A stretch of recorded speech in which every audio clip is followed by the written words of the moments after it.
Nous sommes rassemblés au nom du Père et du Fils et du Saint-Esprit. Amen. Mon frère, ma sœur, bienvenue dans ce temps de priant la parole de Dieu. Nous nous retrouvons encore ce soir autour de notre Seigneur qui veut encore nous parler, qui a encore un message pour toi, mon frère, pour toi, ma sœur, pour un voisin, pour une voisine. Et lorsque tu reçois ce message, porte aussi le message. Porte le message à ton frère, à ta sœur, à ton voisin, à ta voisine. Et comme nous le disions maintenant depuis déjà un bon moment, on ne vient plus à ce temps de priant la parole de Dieu sans ta Bible. Mon frère, ma sœur, j'espère que tu as ta Bible avec toi. Et alors, ouvre maintenant la Bible sur la page de Ésaïe au chapitre 1. Oui, nous sommes toujours au chapitre 1. Nous bénissons le nom du Seigneur qui nous permet encore d'être rassemblés ce soir. Nous invoquons encore le Seigneur en ces lieux. Nous invoquons le Saint-Esprit de Dieu à venir envahir cet espace, à venir prendre le contrôle de ce temps de prière. Oui, le Seigneur est présent en ces lieux, dans ce temps de priant la parole de Dieu. Et nous voulons être dans sa présence, nous voulons être avec lui, nous voulons être autour de lui, nous voulons être au pied du Maître qui veut nous parler, qui veut nous enseigner, qui a des mystères à nous révéler.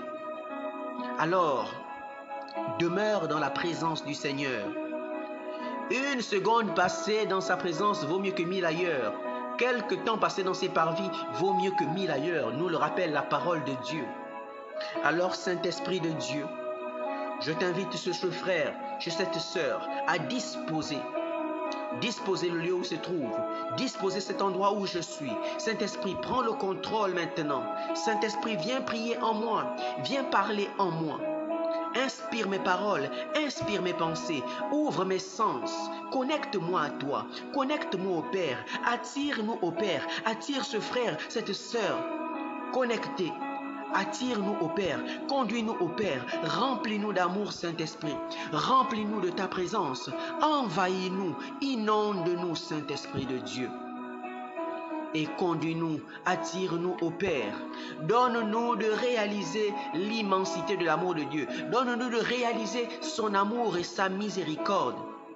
Oui, en ce temps où nous méditons la miséricorde de Dieu, appelons la miséricorde de Dieu sur nous-mêmes, sur nos frères et nos sœurs. Invoquons la miséricorde de Dieu sur ce frère, sur cette sœur, sur ton ennemi. Oui, sur cette personne qui te persécute, qui ne veut pas de ton bien. Invoque la miséricorde de Dieu. Oui, parce qu'il y a des grâces en surabondance de la miséricorde de Dieu. C'est la miséricorde de Dieu qui est capable de transformer cette personne. Oui, la miséricorde de Dieu n'est pas limitée. La miséricorde de Dieu n'est pas seulement pour les personnes qui sont sur le droit chemin. La miséricorde de Dieu est étendue à tout le monde. Dieu donne sa miséricorde à qui il veut et surtout à la personne qui veut accueillir sa miséricorde. Nous le voyons avec Saul. Quand le Seigneur touche Saul, cet homme qui a persécuté l'Église, mais le Seigneur l'a choisi comme étant un instrument pour annoncer sa parole. Le Seigneur a fait reposer sur lui sa miséricorde et l'a choisi. Oui, mon frère, ma sœur, la miséricorde de Dieu est pour tout le monde. Invoquons la miséricorde de Dieu en ces lieux. Dans ta famille, dans ton milieu de travail, sur tes collègues, sur tes ennemis, sur tes frères et sœurs, sur tes enfants, invoque la miséricorde de Dieu. Le Seigneur appelle, invite, amène toutes ces âmes et plonge-les dans l'océan de la miséricorde de Dieu. Oui, plonge ce frère, plonge cette sœur, plonge tes enfants, plonge toutes choses, tes projets, plonge-les dans la miséricorde de Dieu. Invoque la miséricorde de Dieu, mon frère, ma sœur. Les grâces sont diverses et en abondance.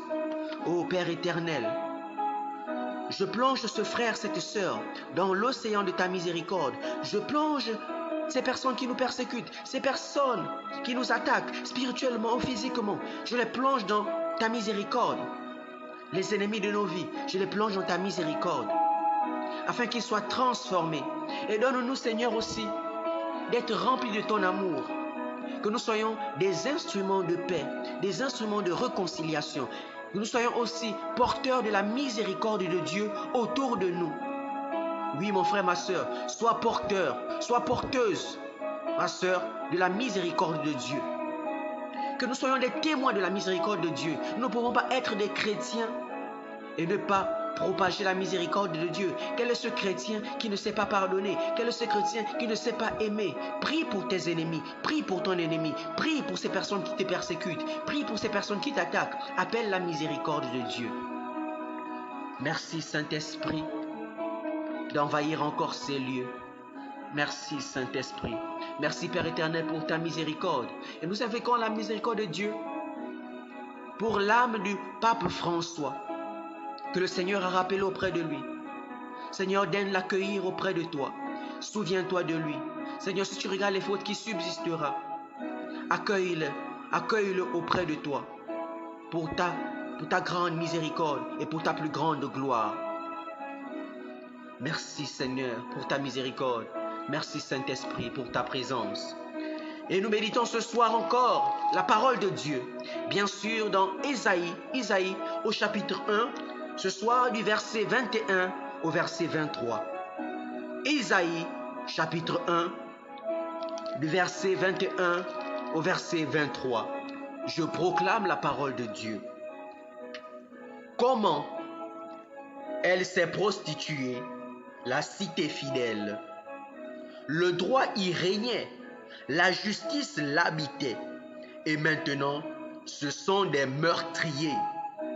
Ton argent n'est plus que scorie.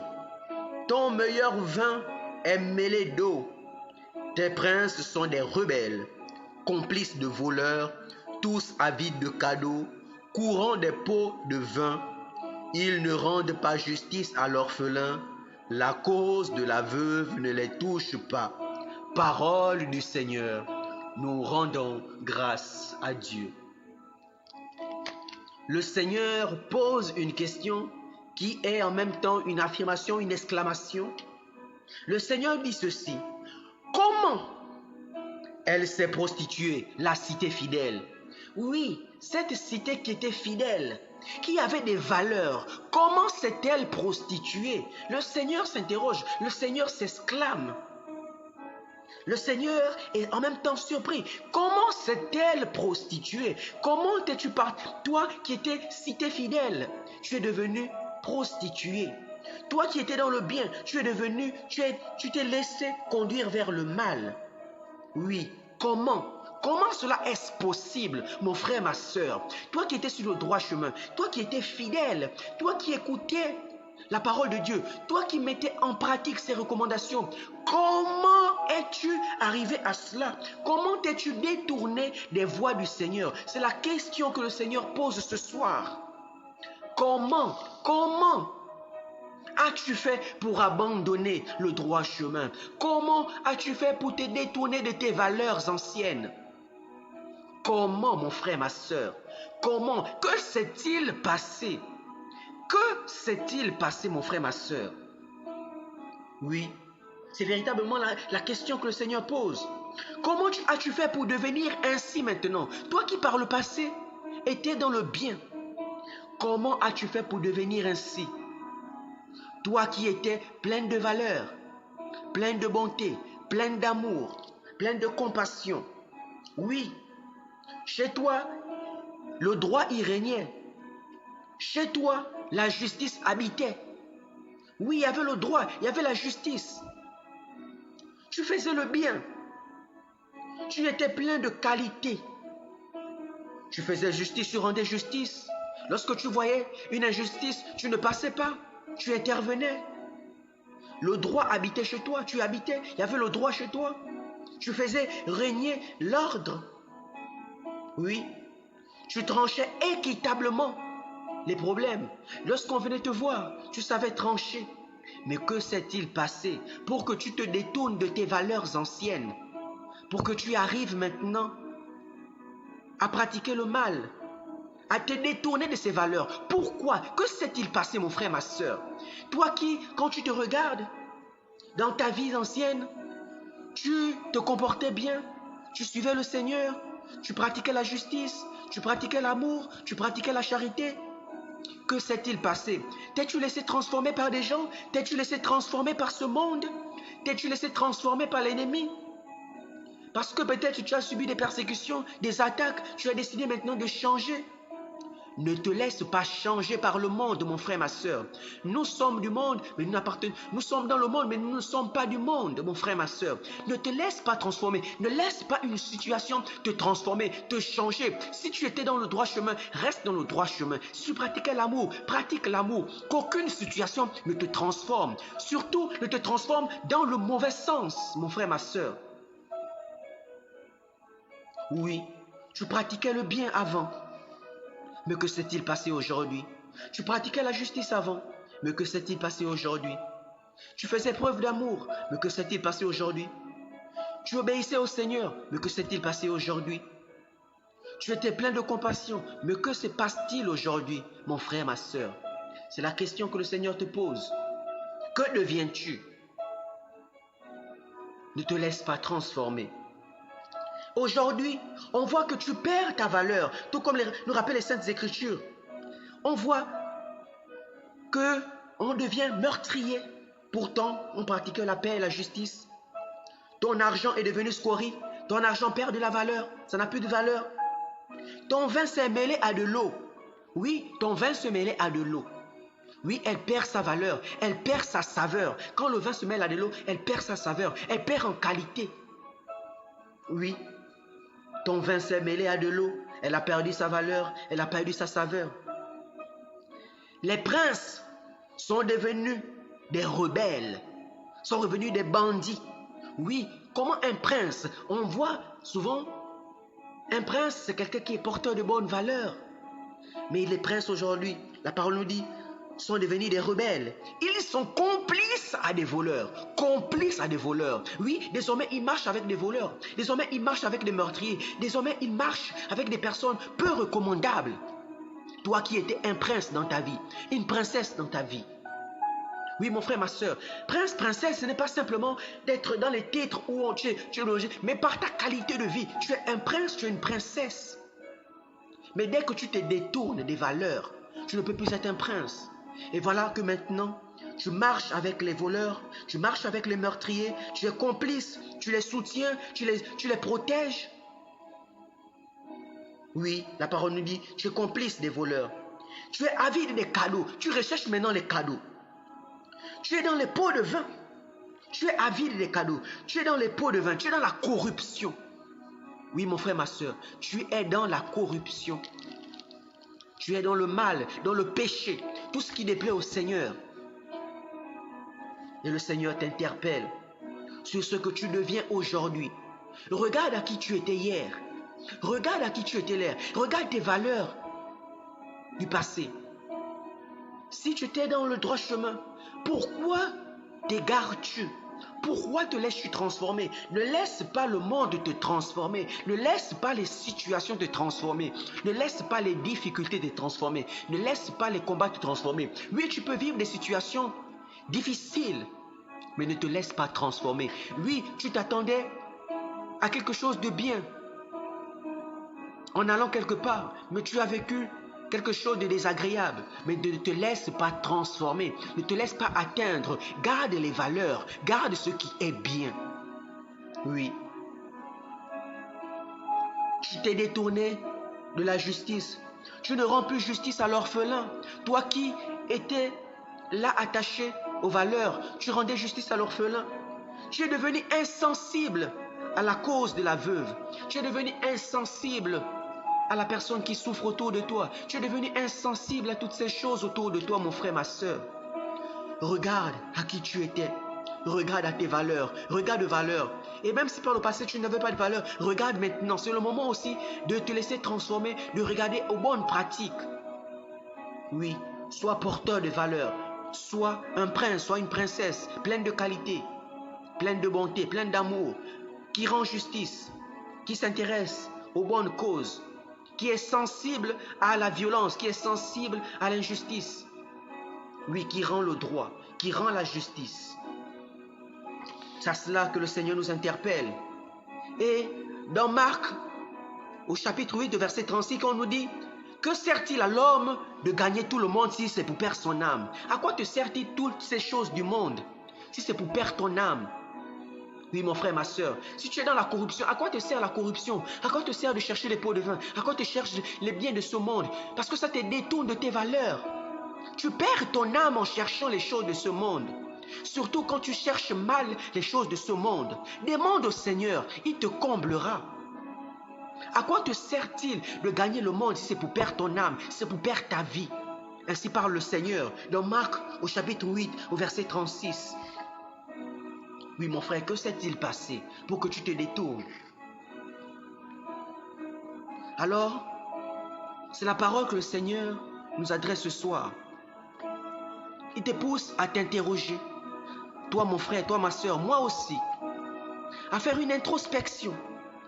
À poser, à nous interroger. À regarder un peu autour de nous ce qu'on devient. Si par le passé on était sur le droit chemin, aujourd'hui on se détourne. C'est le moment de s'interroger, de se questionner.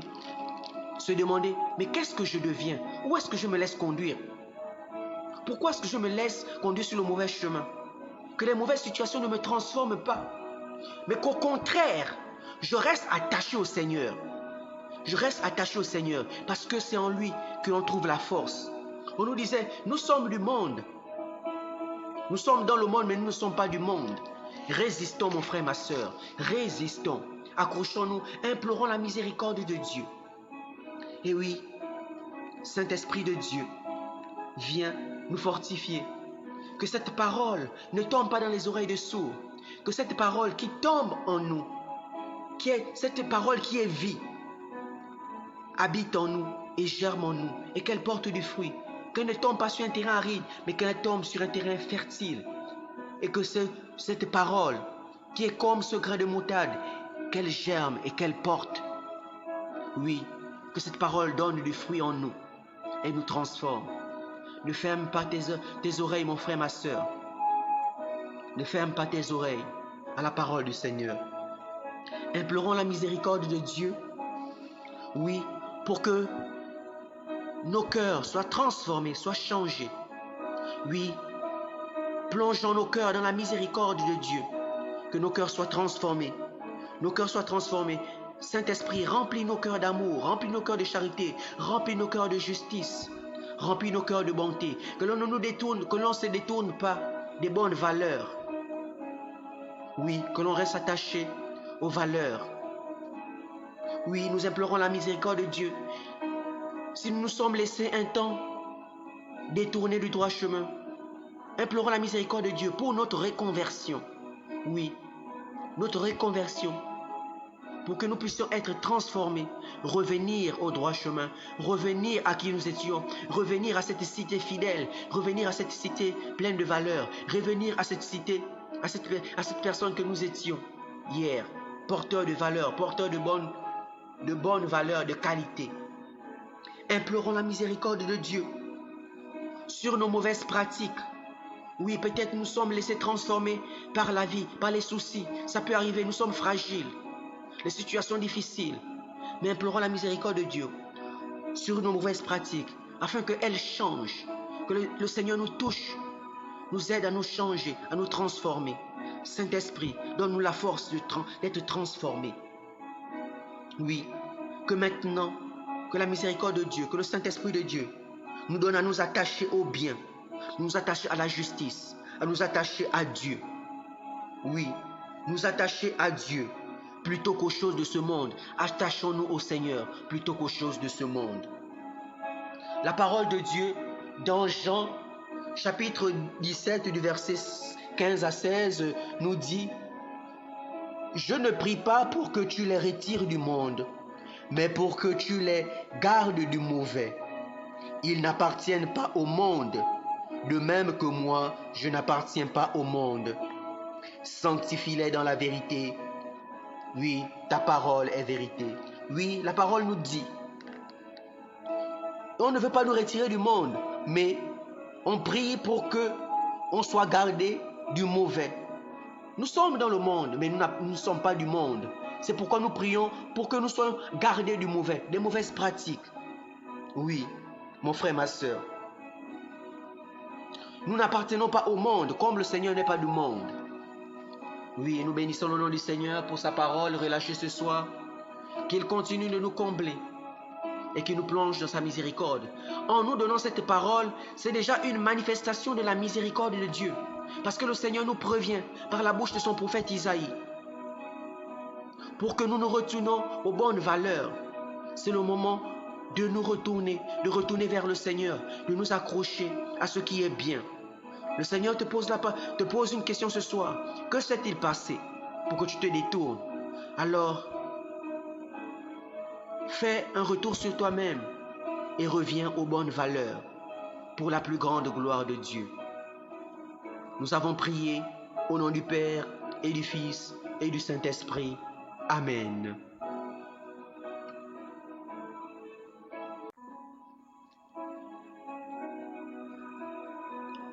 Nous sommes rassemblés